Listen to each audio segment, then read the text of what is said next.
నమస్కారం. Big debate ప్రత్యేక చర్చ కార్యక్రమానికి స్వాగతం. తెలంగాణ మాజీ మంత్రి హరీష్ రావు గారికి సంబంధించిన విచారణ దాదాపు 7 గంటల పాటు కొనసాగింది. టెలిఫోన్ ట్యాపింగ్కి సంబంధించిన కేసులో 160 సిఆర్పిసి కింద ఈరోజు హాజరు కమ్మని నిన్న సాయంత్రం నోటీసులు ఇచ్చారు. దాదాపు 7-8 గంటల పాటు విచారణ అనంతరం కొద్దిసేపటి క్రితమే హరీష్ రావు గారు బయటికి రావడం జరిగింది. ఏం జరిగింది నిజంగా? గతంలో సుప్రీంకోర్టు, హైకోర్టులు కొట్టేసిన కేసుని మళ్ళీ ఎందుకు హరీష్ రావు గారి మీద పెడుతున్నారని ఒక విమర్శ ఆయన చేస్తున్నారు. అయితే చట్టం తన పని తను చేసుకుపోతుంది, తప్పు చేయకపోతే భయం ఎందుకనేది ప్రభుత్వ వర్గాల నుంచి వినపడుతున్నట్టు మాట. ఇదే అంశాలపై వాళ్ళు బిగ్ డిబేట్లో ప్రత్యేకమైన చర్చను చెప్పడం. చర్చలో మనతో పాటు అమర్నాథ్ గారు భారతీయ జనతా పార్టీ సీనియర్ నాయకులు అక్కడ మన స్టూడియోలో ఉన్నారు. శుభప్రద్ పటేల్ గారు బీఆర్ఎస్ పార్టీ నాయకులు మనతో లైవ్లో జాయిన్ అవుతున్నారు. అలాగే డాక్టర్ లింగం యాదవ్ గారు కాంగ్రెస్ పార్టీ అధికార ప్రతినిధి వారు కూడా ఉన్నారు. సీనియర్ రాజకీయ విశ్లేషకులు పెంటపాటి పుల్లారావు గారు కూడా మనతో జాయిన్ అవుతున్నారు. ముందుగా పుల్లారావు గారు నమస్కారం. నమస్కారం. పుల్లారావు గారు, మీరు ఫాలో అవుతూ ఉంటారు. ఈ టెలిఫోన్ ట్యాపింగ్ గత ప్రభుత్వ టర్మ్ అయిపోయిన తర్వాత 2023 చివరిలో కాంగ్రెస్ అధికారులకు వచ్చిన 24 మార్చిలో ఫస్ట్ టైం ఇది కేసు ఫైల్ చేయడం జరిగింది. దాదాపు అంటే 17-18 నెలలు అవుతుంది. మనకు తెలుసు ఆ కేసుకి సంబంధించి అప్పుడున్నటువంటి ఓఎస్డి ప్రభాకర్ రావు గారు విదేశాల్లో ఉండటం, చాలామందిని అప్పుడు కూడా విచారించారు. ఆ తర్వాత ఆయన మొన్న జూన్లో ఇండియా తిరిగి వచ్చారు, ఆయన్ని విచారించారు. ఇప్పుడు ఈ కేసుకి సంబంధించి సాక్షులు చెప్పిన అంశాల మీద హరీష్ రావు గారిని వాళ్ళు విచారణకు పిలిచారు. ఏంటంటే ఇది బీఆర్ఎస్ ఆరోపణ ఏంటంటే ఇది కక్ష సాధింపు, లేదంటే డైవర్షన్ పాలిటిక్స్. రాష్ట్రంలో అనేక అంశాలు ఉన్నాయి, ప్రభుత్వం ఇచ్చిన హామీలు అమలు చేయలేదు, లేకపోతే ఈ బొగ్గు సంబంధించి ఒక టెండర్ల విషయంలో కొంచెం అవకతవకలు, ఇవన్నీ రకరకాలు వస్తూ ఉన్నాయి. సో డైవర్షన్ పాలిటిక్స్ కింద నోటీసులు ఇచ్చారని చెప్పి వారు చెప్తున్నారు. లేదు, ఆ కేసు కొనసాగుతున్నది, ఇది టెలిగ్రాఫ్ చట్టాన్ని ఉల్లంఘించడమే. ఎన్నికల సమయంలో దాదాపు 600 మంది అప్పటి కాంగ్రెస్, బీజేపీ నాయకులు ఫోన్లు ట్యాప్ చేశారు. కొంతమంది వ్యక్తిగతంగా కూడా హరీష్ రావు గారి మీద కంప్లైంట్ ఇచ్చారు. ఇవన్నీ కూడా ఉన్నాయి. ఎలా అర్థం చేసుకోవాలి?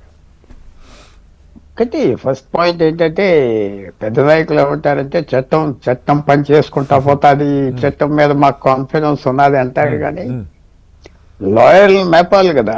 మన లాయర్లు చాలా విశేషంగా ఒక సైడ్ కమెంట్ చేస్తున్నా, కేసు పెట్టగానే ఎవరి మీద అయినా ఇంకా అది ఒక మనం గెలిసాం ఓడిపోయాం న్యాయం అన్నా ఈ చాలా టార్చర్, ఇది process torture. Okay, process torture. So అది మన మైండ్ లో పెట్టుకోవాలి. ఎవరెవరి మీద పెట్టారు, పెట్టలేదు, న్యాయం అని బయటకు వస్తాయి. రెండోది, నాకు చాలా ఆశ్చర్యంగా, తెలంగాణ ఒక చాలా సాఫ్ట్ స్టేట్, ఒక వేరే సంస్కృతి ఉన్నది, చాలా ఎలీట్ కూడా ఉన్నది, ఉన్నత క్లాస్ ఉన్నది కదా తెలంగాణలో. ఎలీట్ ఉన్నది, ఎలీట్ తర్వాత ఒక పెద్ద సిటీ ఉన్నది. పాపులేషన్ దాదాపు హైదరాబాద్ సిటీలో 50 కిలోమీటర్లు ఇస్తే 40% పాపులేషన్, 50% పాపులేషన్ తెలంగాణ ఇక్కడే ఉన్నది. ఇది మనకి వచ్చిన కొన్ని చిన్న రాష్ట్రాలకి అక్కడ ఎలీట్ లేదు, ఉన్నత తరగతులు. హైదరాబాద్ లో ఉన్నది. ఎలీట్ ఉండగానే కంట్రోల్ చేస్తారు ఇలాంటివన్నీ, ఎక్సీడ్ అవ్వకుండా, ఫైటింగ్ టూ మచ్ అయిపోకుండా, బిట్టర్నెస్ రాకుండా చేస్తా ఉంటారు తెలంగాణలో. కొన్ని రాష్ట్రాల్లో ఉన్నట్టు నువ్వా నేనన్న కక్ష సాధింపు ఇక్కడ తక్కువ ఉంటుంది అంటారు.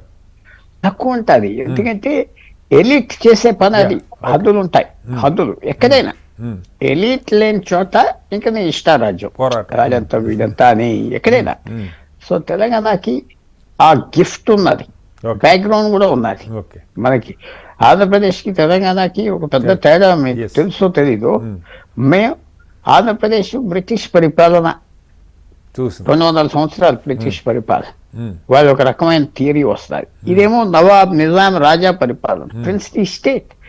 సో ఇవన్నీ ఇంత తొందరగా నేను ఈ పార్టీ తప్పు ఆ పార్టీ తప్పట్లేదు, కానీ తప్పకుండా ఇది ఒక పెద్ద నెగిటివ్ సెట్ బ్యాక్. పాలిటిషియన్ నేను ఈ ఛానల్లో మాట చెప్పి ఇంకో ఛానల్ కాదు, ఇది నా వ్యూ. ఎప్పుడు ఆంధ్రప్రదేశ్ ఉన్నది, నేను ఎప్పుడు ఉంటానంటే ఆపోజిషన్ లీడర్ని ఎవరు ముఖ్యమంత్రిగా ఉంటే వాళ్ళు రెస్పెక్ట్ చేయాలి.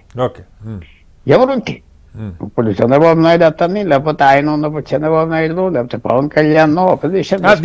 మనం ఈ పాయింట్కి వద్దాం సార్. అంటే ఓకే, మీరు చెప్పినవన్నీ కరెక్టే, కానీ ఇప్పుడు ఇక్కడ ఈ పెద్ద ఎత్తున సర్వర్లు ధ్వంసం చేశారు ఆరోపణలన్నీ అప్పుడు వినపడ్డాయి. ప్రభుత్వం మారిపోతున్నది రాగానే సరే దానిలో ప్రత్యక్షంగా మంత్రులుగా సంబంధం ఉందా లేదు కొద్దిమంది అధికారులు ఇన్వాల్వ్ అయ్యారా కొంత గందరగోళం అయితే జరిగినట్టుగా చాలా అయితే నిజమా కాదా తేలాలి చట్టం కోర్టులు విచారణలు ఇవన్నీ జరగాలి బట్ ఈ ప్రాసెస్లో భాగంగా హరీష్ రావు గారిని ఇప్పుడు పిలవటం మీద ఎలా అర్థం చేసుకోవాలి తప్పకుండా ఒకటి ఇలాంటి ఎంక్వైరీస్ టెక్నాలజీతో సంబంధం కాబట్టి జరిగి ఉంటే రుజువు ఉంటుంది జ్ఞాపకం పెట్టుకోండి ఓకే జరిగి ఉంటే రుజువు ఉంటుంది ఓకే అది ఇంకా ఎవరు అరెస్ట్ చేయలేదు జరిగి ఉంటే ఓకే సో ఇది ఊరికనే ప్రొలాంగ్ చేస్తారా పోలీస్ దగ్గర ఫ్యాక్ట్స్ ఉన్నాయా ఫ్యాక్ట్స్ ఉంటే బయటకు వస్తాయి ఓకే దాసే పని లేదు ఎవరు దయలేరు ఓకే ఇది అది వచ్చిన విశేషం మనకున్న టెక్నాలజీలో సో ఇప్పుడు మనం మీరు అన్నట్టుగా హరీష్ రావు గారు ఏమన్నాడంటే నేనేం చేయలేదు అన్నాడు అది నిజమైతే హీస్ ఫ్రీ లేకపోతే వీళ్ళ దగ్గర ఏమైనా ఎవిడెన్స్ ఉన్నదంటే టెక్నాలజీ మీకు తెలుసు కదా ఎరేజ్ అవ్వదు ఇది పూర్వం ఫోన్ ట్యాపింగ్ లా కాదు ఇది టెక్నాలజీతో చేసి allegation okay technology okay so మనకి స్పీడ్గా చేయమని కోరాలి హరీష్ రావు గారు ఓకే ఆయన ఇన్నసెంట్ ఉంటే స్పీడ్గా చేయమని కోర్టుకి వెళ్ళి ఆర్డర్ తెచ్చుకోవాలి విచారణ వేగంగా జరగాలని ఓకే వేగా జరగాలని రైట్ అప్పుడు ఇటు అటు తెలిసిపోతుంది రైట్ సార్